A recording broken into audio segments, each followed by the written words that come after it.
All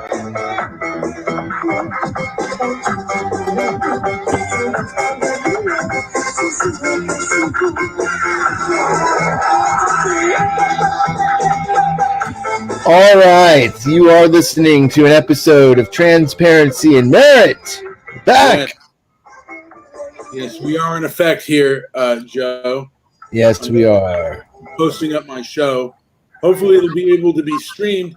Because the last time, when I went on my own personal Facebook, I did go into Facebook to post a show, or it was a short newsreel of short newsreel of when Idi Amin kicked out the Asians out of Uganda, and it was thrown out for not meeting the community standards. I have a belief onto why that is and why that happened, but I'll get into that later. What I would like to get into is the fact that, Tim Pool versus CNN and the basic hyper-partisanship. I mean, basically, Tim Pool has accused CNN of being very hyper-partisan and hypocritical. And they really have not answered his questions in any way, Joe. So I'm kind of like, particularly sounds like you're stuck. You're stuck between a rock and a hard place on that. Well, I'll tell you something right now, Joe. The nation is going through a pandemic. We are responding to this pandemic by shutting down the economy and, a home in place order, a shelter in place order.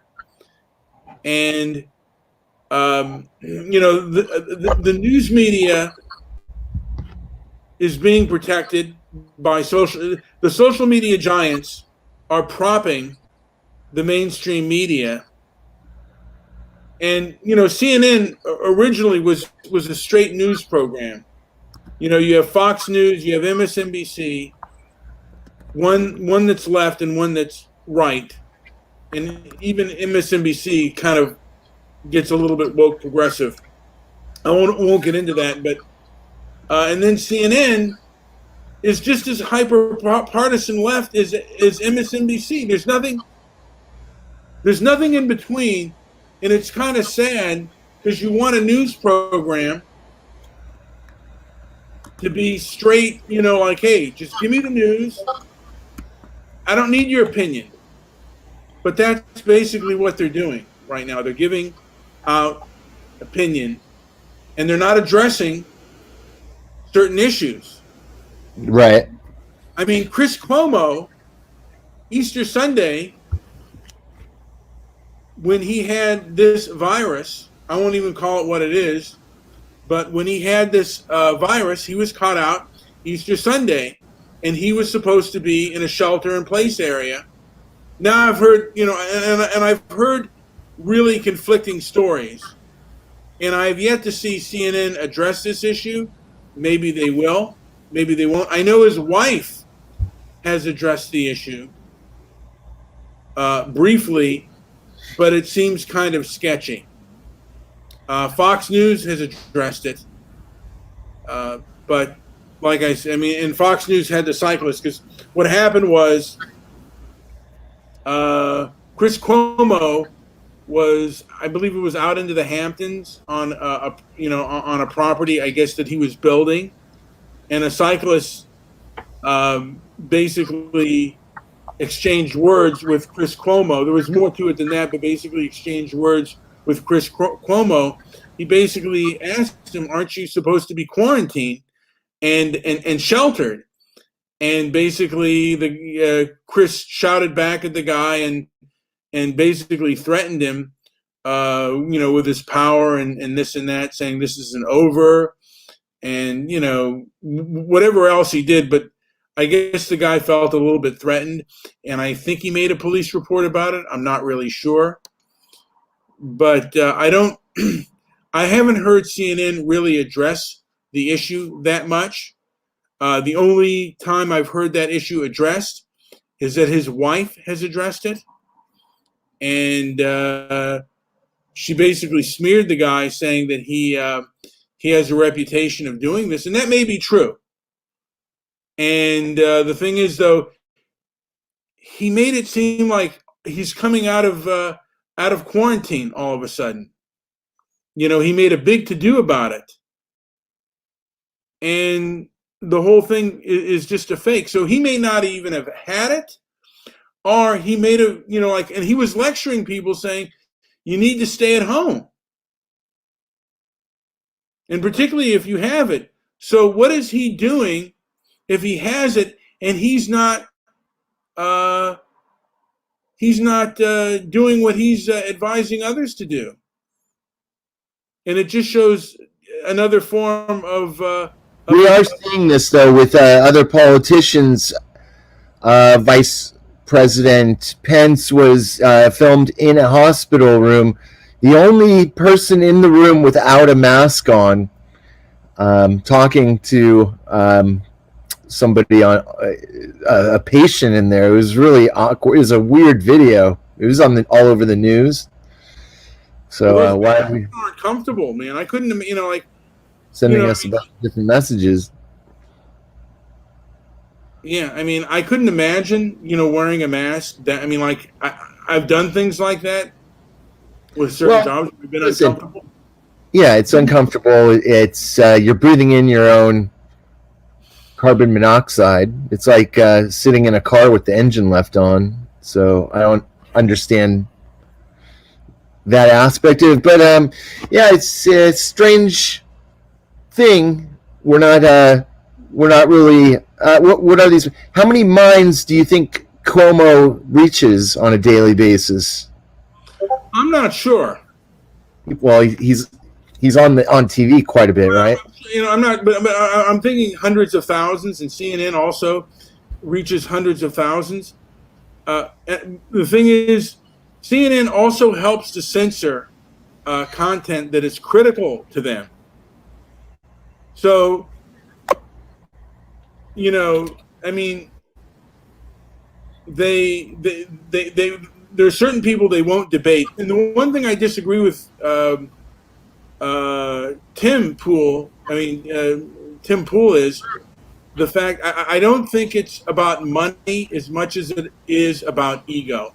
Now, he says these things, they do rage bait and clickbait, but I think if they did straight news, particularly at a time of a crisis, if they just did straight news and presented the facts as stoically and non-commentating as possible, and had medical experts on and debates on, they would fare far better than if they did this commentating and rage bait.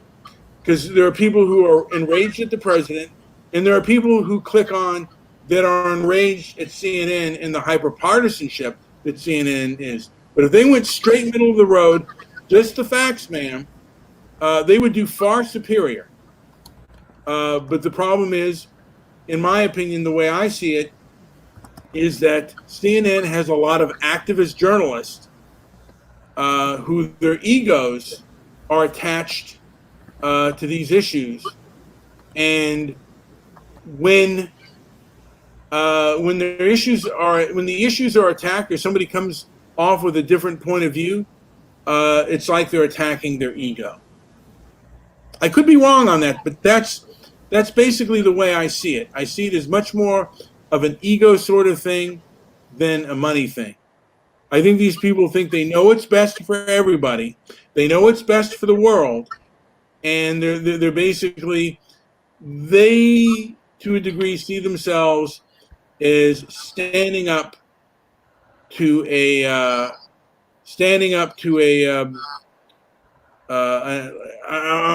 don't want to say evil regime, but but a bad a bad presidency, and standing up to power and speaking truth to power. Although it doesn't work vice versa, because when you try to speak truth to them, they censor you. Because you can probably say bad things about the president all day, but the minute you say something bad about the media, that's when the claws come out. And that's really not a democracy. And it's really not, I mean, not only is it not a democracy, it really, to me, goes against our liberty and the foundation of our country. We're supposed to be able to criticize you. Yes. And we have a whiny commenter making chats. So right on, and so Tim Pool, have you brought up Tim Pool yet? I brought him up several times, Joe. And how often are you watching Tim Pool? How much information are you getting from him? You know what? I watch him more than any other, just because, to me, he's the one saying things without bias. And I could be wrong on that. Maybe Tim Pool, there are people who, the left often accuses Tim Pool of, being a covert Trump supporter. But in reality, he's just pointing out the bias and the double standard. And he's being demonetized while the mainstream is being pushed up. And that is by design, because basically what YouTube is saying, it's got to be authoritative sources. And what makes a source an authority? What makes it trustworthy? I really would like to see, like, when this election is over, one of the reasons I want to see, if I want to see Trump win, and I was interested in truth in media, I would want to see Susan Wojcicki called before Congress and just asked, what do you define as an authoritative source? And is CNN an authoritative source? Because they've been sued and they've been wrong a few times. They've gotten stories misguided, and they're very biased. And this seems like Hollywood has become even more biased. And when they started to become called out, that's when they began to censor social media, particularly YouTube. Then Facebook and Twitter all followed suit. And it really doesn't matter how much they're put on the spot. They believe they're right. And to a degree, I believe that you have a lot of even more bias. And when they started reviewing my own speech, now, how dare you? How dare you? Go on. Yeah, I was gonna. It threw me off a little bit, Joe, that I heard myself speak here. You should be happy to hear yourself. It's great. Well, yeah, I certainly should. But I'm gonna end on this, and Joe, if you have anything else to say, but brought to my attention that even talk shows like Dick Cavett used to bring on people and he'd let them talk. Now the talk shows, they have an opinion, they let their opinion be known, and I think pretty soon people who have contrary opinions to liberal talk shows or newscasters won't be allowed on.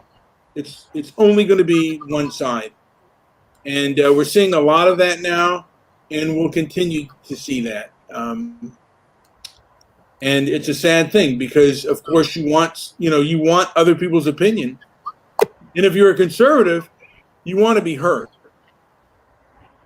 And that's all I have to say about this issue. So, Joe, do you have anything else to add before we call this show a day? No, I think you did a great job. Please comment. We need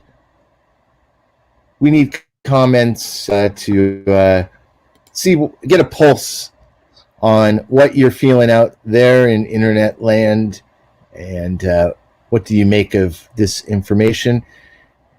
Also, so yeah, make sure you subscribe. And I want to mention, just before we leave, Angry Bong says, why don't Fox start a free speech YouTube then?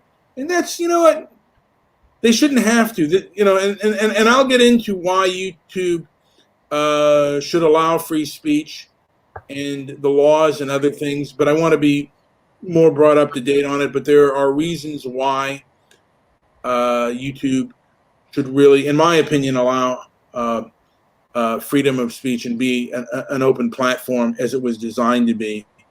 We need that because we need to keep people honest. To me, freedom of speech is like being armed. Like, the Second Amendment, an armed society doesn't allow the mob or other people to get out of hand because, hey, there's always that threat. If you try to hurt me or take away my rights, I'm going to defend them. And free speech is kind of like a form of defense. And this format it allows for a form of defense, and that's been kind of taken away from us, unfortunately. All of social media has taken that away from us. So we should be able to fight them and battle them if we believe they're wrong. And if their ideas are better, they should come up with them. If they're not, then, what are we doing? All right, sorry. Let's end this one down. So like and subscribe, and leave a comment below if you like it. And hey, Joe, thank you for the comment, though. I do appreciate that. But I believe in, the First Amendment, and it's the most important thing we have in this country. And there are many reasons why I believe in an open platform, and people should hash out their differences, because, we're not going to be able to have. I think we won't be able to have a good society unless we're able to do that, unless ideas are able to come to the forefront. Joe, anything else? Let's end it. Let's end it.